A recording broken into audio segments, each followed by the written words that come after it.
Students, आज के इस लेक्चर में हम call in arrears and call in advance को लेकर जो इलस्ट्रेशन नंबर 8 दिया हुआ है वो सॉल्व करने वाले हैं। तो इसका एक्सप्लेनेशन स्टार्ट करने से पहले मैं आपसे रिक्वेस्ट करूंगी कि अगर अभी तक आपने चैनल को सब्सक्राइब नहीं किया है तो चैनल को सब्सक्राइब कीजिए एंड चैनल लिंक अपने फ्रेंड्स के साथ शेयर करना नहीं भूलना है। डियर स्टूडेंट्स, यहाँ पे जो क्वेश्चन नंबर 8 दिया है गिरीश एंड कंपनी लिमिटेड का, जिन्होंने ना एप्लीकेशंस के मतलब इनवाइटेड एप्लीकेशंस, उन्होंने इन्विटेशन दिया जो जो इंटरेस्टेड है इक्विटी शेयर्स में इन्वेस्ट करना चाहते हैं, तो 25,000 एप्लीकेशंस उन्होंने इशू की। इसका मतलब 25,000 इन्वाइटेड एप्लीकेशंस मतलब इशू किए, 25,000 इक्विटी शेयर्स इशू किए ऑफ ₹10 ईच पेबल। हर एक शेयर की जो वैल्यू होगी वो कितनी होगी, तो 10 रुपया हर एक शेयर की वैल्यू होगी, पर शेयर की वैल्यू। एंड जो कंपनी पैसा जो डिमांड कर रही है वो इंस्टॉलमेंट में मांग रही है, मतलब एप्लीकेशन के समय पर कंपनी है ना 2.50 ₹2.50 डिमांड कर रही है एप्लीकेशन के साथ में, जो जो अप्लाई कर रहे हैं इक्विटी शेयर्स के लिए गिरीश एंड कंपनी लिमिटेड के। एंड ₹5 अलॉटमेंट के टाइम पे कंपनी ने डिमांड किया है। And first and final call के समय पर कंपनी डिमांड करने वाली है ₹2.50। नाउ यहाँ पे बोला है कि application money applications were receive for 3,000 equity shares. 3,000, यहाँ पे ये जो रुपीस का है ये साइन आपको हटा देना है। एप्लीकेशंस जो रिसीव हुए वो 30,000 इक्विटी शेयर्स के लिए एप्लीकेशंस है ना रिसीव हुए कंपनी को। नाउ कंपनी के पास तो जो इश्यूड नंबर ऑफ शेयर्स है वो तो 25,000 ही है। कंपनी तो खाली 25,000 ही शेयर्स इशू कर मतलब इशू किया है, तो वो 25,000 शेयर्स ही अलॉट कर सकती है, और एप्लीकेशंस तो आगे 30,000 के लिए। तो इसका मतलब ये ओवर सब्सक्रिप्शन का केस है, क्योंकि है ना सप्लाई से ज्यादा यहाँ पर डिमांड आ गई शेयर्स की। तो यहाँ पर बोला है इसके लिए कि क्या करना है, रिफंड करना है या प्रो रेटा अलॉटमेंट करना है। तो यहाँ पे बोला है कि pro rata allotment were made to all. तो प्रो रेटा अलॉटमेंट करने के लिए बोला है, मतलब जितना भी excess money, pro rata allotment का मतलब जितना भी एक्सेस मनी जो एप्लीकेशन के समय पर रिसीव हुआ है वो एक्सेस मनी है ना अलॉटमेंट में एडजस्ट करना होगा। तो वो जब ट्रांसफर की एंट्री होगी, एप्लीकेशन मनी की ट्रांसफर की एंट्री जब कैपिटल में करते हैं, तो उसी समय पर हमें ना जो एक्सेस मनी है वो हमें ना शेयर अलॉटमेंट में ट्रांसफर करने वाले हैं। ना यहाँ पे और भी बोला कि all the money was duly receive, सारा का सारा पैसा है ना रिसीव हो गया, accept first and final call का है ना 2,500 इक्विटी शेयर्स का पैसा रिसीव नहीं हुआ है। 2,500 इक्विटी शेयर्स का है ना यहाँ पर मनी रिसीव नहीं हुआ है, ऐसे बोला है। तो मतलब ये कॉल इन एरियर्स का केस हो गया, मतलब है ना ये कॉल किया कंपनी ने ना, कॉल ड्यू के समय पर कंपनी है ना पूरे के पूरे 25,000 का कॉल ड्यू का अमाउंट हम दिखाएंगे। फिर उसके बाद में जब ये पैसा रिसीव होगा कंपनी को, तब हमको रिकॉर्ड करना है कि भाई 2,500 इक्विटी शेयर्स पे पैसा रिसीव नहीं हुआ है, तो 2,500 मल्टीप्लाई बाय हम 2.50 करेंगे, तो 6,250 जो है वो फर्स्ट एंड फाइनल का है ना वो कॉल इन एरियर्स करके हमको रिकॉर्ड करना होगा। तो इनके हर एक इसकी है ना 2 एंट्रीज हमको बनानी है, 2 एंट्री हम एप्लीकेशन को लेकर 2 होगी, अलॉटमेंट को लेकर 2 and first and final call को लेकर 2 एंट्री यहाँ पर हमको दिखानी है। तो ये जो है ना कॉल इन एरियर्स का जस्ट हम जरा सा कॉन्सेप्ट भी समझ लेते हैं। यहाँ पर जो थियरी पार्ट दिया है, तो छोटा सा एक्सप्लेनेशन को भी हम अंडरस्टैंड कर लेते हैं कि call in arrears and call in advance. तो यहाँ पे कॉल इन एरियर्स क्या है, तो call in arrears if company accept the application, जब कंपनी एप्लीकेशन को एक्सेप्ट कर लेती है एंड फिर अलॉट करती है शेयर्स डिस्ट्रीब्यूट करती है। अलॉट करना मतलब डिस्ट्रीब्यूट करना, पर्सन्स को जब भी है ना शेयर्स डिस्ट्रीब्यूट करती है, ही becomes the share holder. And तो वो जो बंदा है जिनको है ना कंपनी ने अलॉट किए शेयर्स है ना, शेयर एप्लीकेशन रिसीव होने के बाद में जिनको अलॉट किया, डिस्ट्रीब्यूट किया शेयर्स, तो वो लोग शेयर होल्डर हो जाते हैं। And the share holder is liable to pay the entire amount of shares, और जो शेयर होल्डर है उनको पूरा का पूरा एंटायर अमाउंट फिर बाद में पे करना पड़ता है जब जब कंपनी इंस्टॉलमेंट का अमाउंट डिमांड करती है। Now in case he fails to pay the allotment and calls on shares held by him, अगर वो है ना allotment का पैसा या फिर है ना कॉल मनी अगर नहीं दे पाते हैं, अगर शेयर होल्डर्स अनेबल हो जाते हैं, पे नहीं कर पाते हैं, तो उस अनपेड अमाउंट को, जो अनपेड अमाउंट है उसको कॉल इन एरियर्स बोला जाता है। Now the unpaid amount on allotment and calls may be kept in the respective account, तो उसके लिए सेपरेट रेस्पेक्टिव अकाउंट बनाया जाता है, जिस अकाउंट का नाम हम है ना वो बैलेंस रिसीव्ड और क्योंकि वो वो रिसीव हो भी सकता है और नहीं भी रिसीव हो सकता है। द बैलेंस में रिसीव और मे नॉट बी रिसीव्ड, तो उसको हम ट्रांसफर करते हैं, कॉल्स इन एरियर्स अकाउंट में हम ट्रांसफर करते हैं। नाउ ये जो the calls in arrears account होता है उसका डेबिट बैलेंस होता है, it has a debit balance which is shown as a deduction, उसको हमें डिडक्ट करना होता है, पेड अप शेयर कैपिटल में से माइनस करना होता है on liability side of balance sheet में भी। तो यहाँ पर ये जो इलस्ट्रेशन नंबर 8 है इसमें हमको जर्नल एंट्रीज तो फ्रेम करनी है in the books of company and हमको साथ में ना बैलेंस शीट भी शो करना है। तो यहाँ पे बैलेंस शीट कोई कंप्लीट बैलेंस शीट नहीं होगा, हमको ये जो शेयर कैपिटल के अमाउंट का एंड जो बैंक में बैलेंस आया उसका हमको इफेक्ट यहाँ पर दिखाना होगा कि किस तरीके से हम प्रेजेंट करेंगे। तो इसका जो फॉर्मेट है मैंने रेडी रखा है, तो हम ये सम को सॉल्व करना स्टार्ट करते हैं। तो सबसे पहले हम जो अमाउंट पेबल का स्ट्रक्चर तैयार कर लेते हैं कि कितने कंपनी ने इशू किए। तो issued number of shares, issued number of shares जो कंपनी ने इशू किए, ये वर्किंग नोट है, हमारे समझने के लिए है 25,000 at the rate of ₹10 each. And इसका इसमें जब भी कंपनी से एप्लीकेशंस कंपनी को रिसीव हुए, अप्लाइड नंबर ऑफ शेयर्स, कितने शेयर्स के लिए अप्लाइड किया मतलब एप्लीकेशंस रिसीव हुए, तो वो 30,000 शेयर्स के लिए। तो यहाँ पर 5,000 ओवर सब्सक्राइब्ड हुए, ओवर सब्सक्राइब्ड हुए। और जैसे कि बोला है कि इसमें क्या करना है, ये यहाँ पर प्रो रेटा हमें बोला है, प्रो रेटा अलॉटमेंट। तो मतलब ये जो एक्सेस है, ये एक्सेस 5,000 है, ये है ना अलॉटमेंट में एडजस्ट होने वाला है। तो ये 5,000 मल्टीप्लाई बाय 2.5 हम करेंगे तो 12,500 आएगा। तो ये 2,500 है, हमको यहाँ पर ट्रांसफर करना होगा, transfer to allotment account. Allotment account में हम ट्रांसफर करने वाले हैं। नाउ जैसे ये जो ₹10 को किस तरीके से बाइफर्केशन किया हुआ है, ₹10, तो यहाँ पर एप्लीकेशन के टाइम पे 2.50 पर शेयर मांगा है। तो कितने एप्लीकेशंस रिसीव हुए, तो 30,000 मल्टीप्लाई बाय 2.50 हम करेंगे, तो जो अमाउंट आएगा वो 75,000 का। तो 75,000 का अमाउंट यहाँ पर इसकी एक एंट्री बनेगी 75,000 की। एंड जो दूसरी एंट्री बनेगी वो बनेगी, हमें क्या करना है, यहाँ पर 75,000 को 2 भागों में ट्रांसफर की एंट्री, जो TRF की TRF लिख देती हूँ मैं, ट्रांसफर की एंट्री है 75,000 की, उसमें से जो 25,000 shares multiply by 2.5 and 5,000 shares multiply by 2.5, तो 5,000 मल्टीप्लाई बाय 2.5 के तो 12,500। तो 75,000 में से 12,500 माइनस करेंगे तो 62,500 की इस तरीके से ट्रांसफर की एंट्री बनने वाली है। फिर नेक्स्ट यहाँ पर जो अलॉटमेंट को लेकर है, तो अलॉटमेंट ये जस्ट स्ट्रक्चर में आप लोगों को बता रही हूँ। अलॉटमेंट के टाइप पे एट द रेट ऑफ ₹5 मांगा है, तो मल्टीप्लाई बाय आप 25,000 शेयर से मल्टीप्लाई करेंगे, तो यहाँ पर 1,25,000 ड्यू की एंट्री होगी, 1,25,000 की ड्यू वाली एंट्री।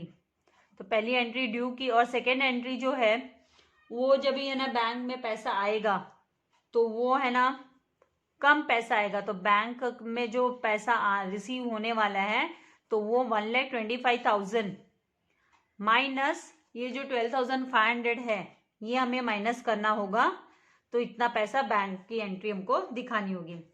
फिर यहाँ पर फर्स्ट एंड फाइनल कॉल को तो लेकर फर्स्ट एंड फाइनल, तो ये 10 रुपये का किस तरीके से हमको bifurcation first and final call का, ये आपको बनाना नहीं है इस तरीके से, ये जस्ट मैं आपको कॉन्सेप्ट समझाने के लिए दे रही हूँ। तो यहाँ पे फर्स्ट एंड फाइनल कॉल के टाइम पर 2.5 फर्स्ट एंड फाइनल कॉल का जो अमाउंट है वो 2.5 का, तो 2.5 से एट द रेट ऑफ 2.5 पर शेयर है, तो मल्टीप्लाई करेंगे तो जो अमाउंट आता है पहला ड्यू की जो एंट्री होगी वो 62,500 की होगी, ड्यू वाली एंट्री। एंड जो सेकंड बैंक में पैसा आएगा उसमें हमको कॉल इन एरियर्स भी दिखाना होगा, क्योंकि यहाँ पे कॉल इन एरियर्स की एंट्री भी आने वाली है। कॉल इन एरियर्स CAI की भी एंट्री हमको दिखानी है, कॉल इन एरियर्स की। तो इस तरीके से इसके अमाउंट की कैलकुलेशन भी मैं आप लोगों को यहाँ पर दिखा देती हूँ कि जो एंट्री बनेगी वो बैंक अकाउंट डेबिट, जो लास्ट एंट्री होगी 6th नंबर एंट्री, तो बैंक अकाउंट डेबिट होने वाला है। Then call in arrears account debit होने वाला है, account. And to equity share first and final call यहाँ पर आने वाली है एंट्री। ये कॉन्सेप्ट्स क्लियर आपको हो, ये समझ में आए कि किस तरीके से स्ट्रक्चर आपके माइंड में रहना चाहिए। First and final call account, तो यहाँ पर फर्स्ट एंड फाइनल कॉल 62,500 का हुआ। कॉल इन एरियर्स जो है वो 2,500 इक्विटी शेयर्स पे बोला, तो 2,500 मल्टीप्लाई बाय 2.5 हम करेंगे तो 6250, तो यहाँ पर 6250 का कॉल इन एरियर्स का, और इन दोनों का जो डिफरेंस है 56,250 कंपनी को रिसीव होगा। तो इस तरीके से ये बाइफर्केशन आपको पता होना चाहिए। अब इन्हीं के बेस पे हम जो जर्नल एंट्रीज है वो फ्रेम करना स्टार्ट करते हैं कि एप्लीकेशन को लेकर। तो पहले एप्लीकेशन के समय पे क्या होता है, सबसे पहले पैसा रिसीव हो जाता है, तो यहाँ पे डेट की बजाय हम फर्स्ट इसमें लिखेंगे बैंक अकाउंट डेबिट, क्योंकि दो एंट्री बनेगी, एप्लीकेशन की 2, अलॉटमेंट की 2, फर्स्ट एंड फाइनल कॉल की 2। तो bank account debit amount to equity share application account, equity share application account, amount आएगा 75,000 का, क्योंकि मल्टीप्लाई बाय 2.5 करेंगे तो 30,000 को। तो बिंग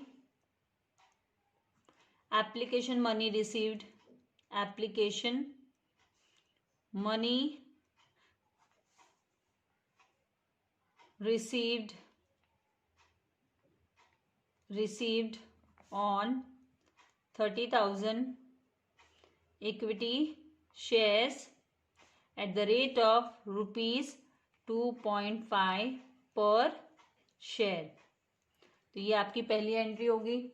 नाउ सेकेंड एंट्री में हमको प्रो रेटा बेसिस बोला है, प्रो रेटा, तो हमको क्या करना है, बैंक में जो ये जो पैसा है हमको शेयर कैपिटल में ट्रांसफर करना है। तो इक्विटी शेयर एप्लीकेशन को हम पहले डेबिट करेंगे ताकि ये अकाउंट क्लोज हो जाए, क्योंकि सेपरेट अकाउंट खुलता है ना इक्विटी शेयर एप्लीकेशन का। तो इक्विटी शेयर एप्लीकेशन अकाउंट को क्लोज करेंगे तो शेयर कैपिटल में ट्रांसफर कर देंगे उसका पैसा। और जो एडजस्ट करना है हमको अलॉटमेंट के अगेंस्ट, वो अलॉटमेंट में एडजस्ट कर देंगे, तो 75,000 टू यहाँ पर equity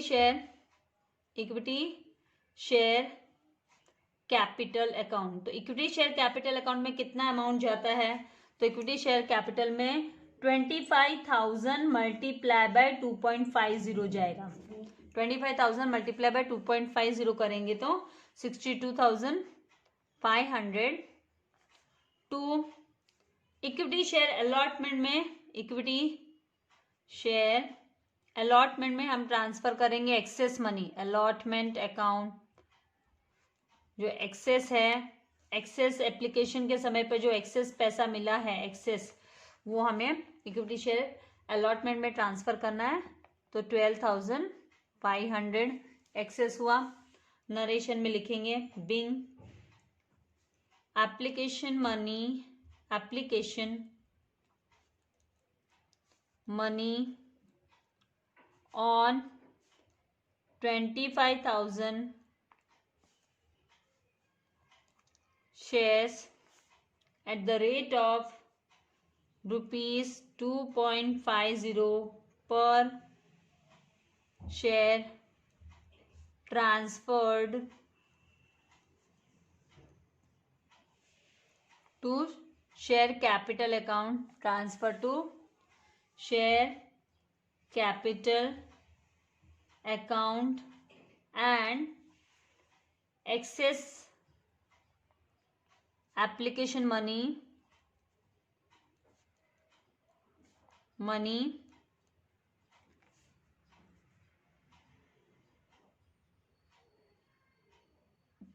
excess application money adjusted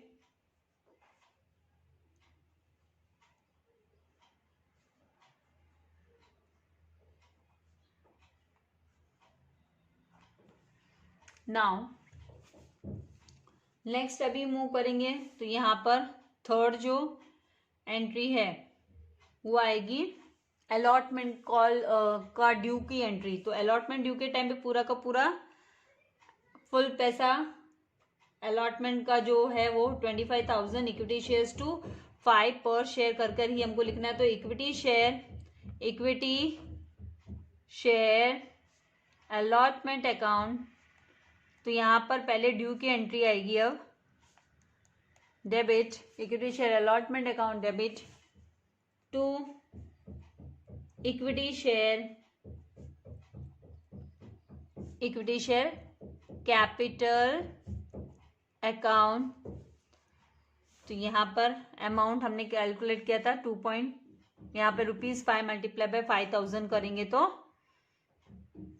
1,25,000। तो 1,25,000 नरेशन में लिखेंगे being allotment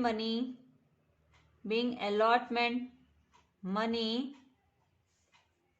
on 25,000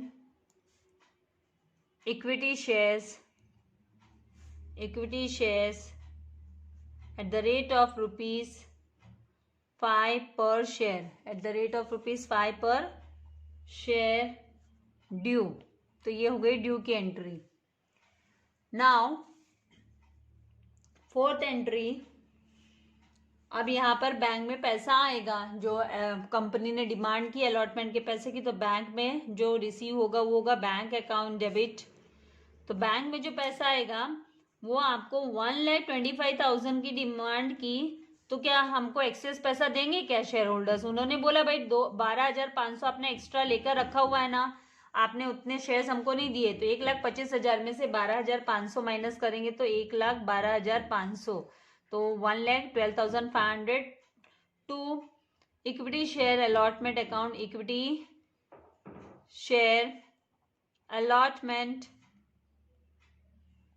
account 1,12,500।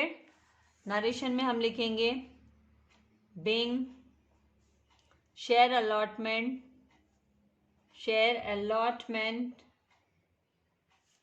Money received. Now fifth जो एंट्री होगी वो होगी फर्स्ट एंड फाइनल कॉल को लेकर। तो यहाँ पर फर्स्ट एंड फाइनल कॉल के लिए हमको लिखना होगा, पहले ट्रांसफर वाली एंट्री लिखी जाती है। तो equity share first and final, equity share first and final call account debit. तो ये जब है ना कॉल करते तब पता नहीं रहता कि भाई कौन कॉल इन एरियर होने वाला है, इसीलिए फुल अमाउंट यहाँ पर हमको दिखाना होगा अमाउंट कॉलम में। To equity share capital account, equity share capital account. तो यहाँ पर जो अमाउंट है वो 62,500 का, क्योंकि 2.50 डिमांड कर रहे हैं तो 62,500। नरेशन में हम लिखेंगे being equity share first and final call money on 25,000 shares at the rate of ₹2.50 per share due. ये ड्यू की एंट्री हुई। नेक्स्ट अभी जैसे मैंने आपसे कहा 6, यहाँ पर कॉल इन एरियर हो रहा है, तो कितने शेयर्स पे कॉल इन एरियर हो रहा है? तो यहाँ पर bank account debit call in arrears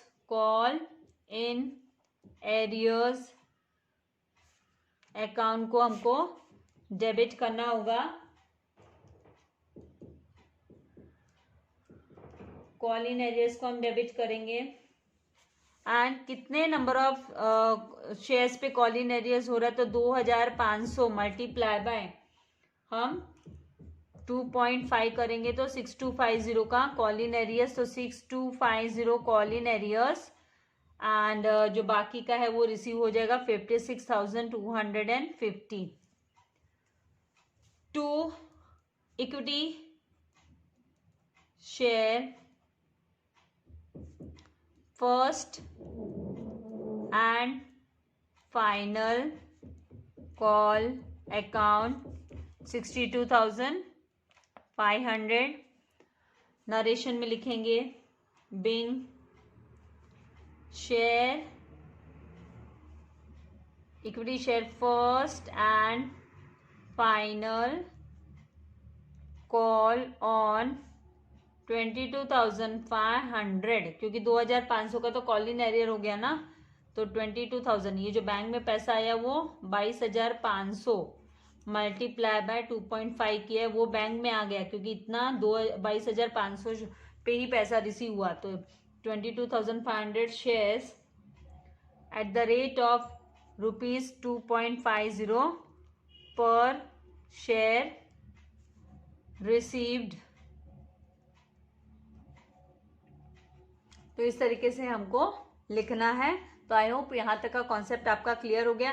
अब हमको जो बैलेंस शीट में लिखना है, तो कौन कौन सा अमाउंट हमको बैलेंस शीट में लिखना है, तो मैं आपको बताती हूँ कि यहाँ पर ये जो इक्विटी शेयर कैपिटल ये 62,500 का जो है, तो यहाँ पे हमको वो सब बार बार हम है ना ये 62,500 ये सब टोटल मानने से अच्छा हम क्या करेंगे, यहाँ पे डायरेक्ट पहले हम लिख लेंगे कि भाई बैलेंस शीट में लायबिलिटीज के अंडर में शेयर कैपिटल हम लिखेंगे, share capital account, share capital, और जिसमें जो अमाउंट आएगा वो आएगा 25,000। अब में 25,000 शेयर्स ही हमने इश्यू किए, इसलिए 25,000 इक्विटी शेयर्स को मल्टीप्लाई किया जाएगा 2.5 से, ₹2.5 से। तो यहाँ पर 2,50,000 जो अमाउंट है शेयर कैपिटल का वो 2,50,000 का होगा, शेयर कैपिटल का 2,50,000। एंड इसमें से है ना लेस करना होगा call in arrears, less call in arrears को माइनस करना होगा। तो कॉल इन एरियर्स कितने का हुआ है, तो यहाँ पर 2,500 का call in arrears multiply by 2.5 किया, तो जो अमाउंट है वो 6250। तो आउटर में यहाँ पे 2,50,000 माइनस आप 6250 करोगे तो 2,43,750 ये हुआ। तो अब एसेट्स में बैंक में कितना पैसा आया, तो बैंक में भी ऑब्वियसली हमको ज्यादा देखने की जरूरत नहीं है, ये जो अगर आपको चाहिए तो आप ऐसे टोटल करके भी देख सकते हो। 75,000 प्लस आप बैंक में कितना आया 1,12,500 प्लस आप 56,250 को प्लस करोगे तो भी आपको 2,43,750, क्योंकि कॉल इन एरियर्स का पैसा तो रिसीव नहीं हुआ है, तो यहाँ पर जो अमाउंट आएगा वो 2,43,750 बैंक में आपको शो करना होगा कि बैंक में इतना बैलेंस है। और ये जो है आपकी बैलेंस शीट, ये कंप्लीट बैलेंस शीट नहीं है, पर ये जो अमाउंट है करस्पॉन्डिंग अमाउंट्स की एंट्रीज है वो आपकी है ना सेम आएगी। तो इस तरीके से आपका ये आपको बैलेंस शीट प्रेजेंट करने बोलेंगे तो आपको ऐसे बैलेंस शीट भी अपनी प्रेजेंट करनी होगी। इश्यू ऑफ शेयर्स में ये भी हमें कभी कभी पूछते तो हमें करना पड़ता है। तो आई होप यहाँ पर आपको ये जो कॉन्सेप्ट है वो समझ में आ गया है। तो एक्चुअल में जो पैसा रिसीव हुआ है उसको ही हम है ना एसेट्स के अंडर में दिखाते हैं, एंड कॉल इन एरियर्स को है ना जो हम शेयर कैपिटल से माइनस कर देते हैं। मतलब कंपनी को 2,50,000 रिसीव होना है, लेकिन 2,50,000 रिसीव नहीं हुआ क्योंकि 6,250 का क्या हो गया कॉल इन एरियर्स हो गया है। तो कंपनी को जो रिसीव हुआ है वो 2,43,750 हुआ है, तो बैंक में भी 2,43,750 का बैलेंस दिखना चाहिए। तो आई होप आपको ये कॉन्सेप्ट क्लियर हो गया है कॉल इन एरियर्स को लेकर। तो आपको चाहिए तो इस वर्किंग नोट की आप स्क्रीनशॉट ले सकते हैं, एंड अपने फ्रेंड्स के साथ शेयर करना नहीं भूलना है। चैनल को सब्सक्राइब नहीं किया तो भाई चैनल को सब्सक्राइब कीजिए, आपको इसके लिए कोई पेमेंट नहीं देना है, फ्री ऑफ कॉस्ट है आप लोगों के लिए, life time free of cost है। आगे भी मैं आप लोगों के लिए वीडियोस लेकर आती रहूँगी। जब आप डिग्री कॉलेज में जाओगे तब भी आपको अकाउंट्स के वीडियो इसी तरीके से मिलते रहेंगे इस चैनल के माध्यम से। तो सब्सक्राइब कीजिए and thank you very much. God bless you all dear students.